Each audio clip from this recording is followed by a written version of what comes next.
Hi everyone and welcome in this new video. In this video we are going to talk about lambda function. Personally, I don't really use it, but sometimes in some libraries you need to use lambda function, so it is important at least to know it, that this function exists. To create a lambda function, we need to use a lambda operator.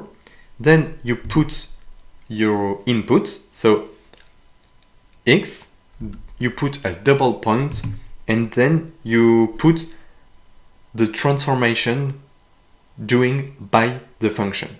It is important to understand that a lambda function is a one-line function, so it is very simple operation. For example, I put the input at the square.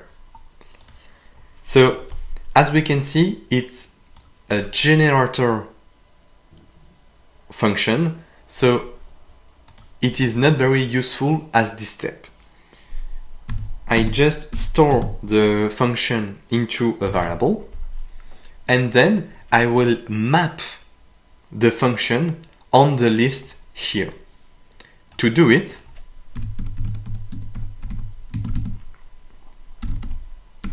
I use the map function, and we need to specify the function and the list or the sequence to put the function on.